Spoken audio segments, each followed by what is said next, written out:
Tonight, an increase of school threats following a deadly shooting at a high school in Georgia this week. Several of those being made across the state. Tonight, we know of at least 5 rumored threats, 3 of them in our area: Oakman, Central, in Lineville, and Leeds. All were addressed by local officials. Schools in Eufaula are going virtual after a threat, and in Enterprise, ammunition was found on campus, prompting a lockdown. WVTM 13's Aaron Llewellyn spoke with some concerned parents and law enforcement following these suspected threats. He shares more about their biggest concerns just weeks into the school year. Yeah, guys, Sherry, parents and police I talked to say they're concerned about how often school shootings are happening now. But what's even more concerning is thinking about kids walking into school, expecting to make it out alive at the end of the day, without another student or anyone else picking up a gun and shooting them.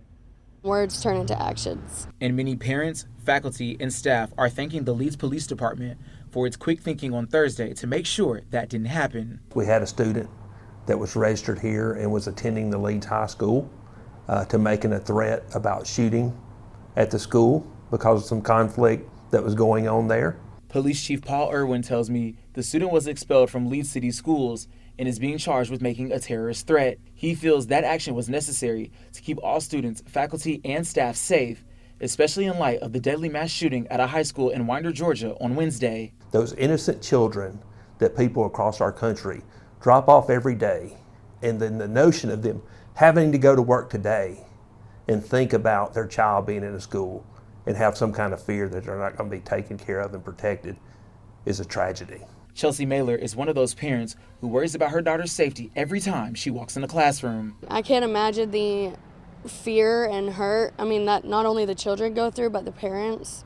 So yeah, I would not be okay. I would be unwell. She's grateful to the Leeds Police for taking action to make sure another parent doesn't get that dreaded call. You never know what's going on in somebody's home life, in somebody's own mind, so you just have to be very cautious. This is children's lives that we're talking about.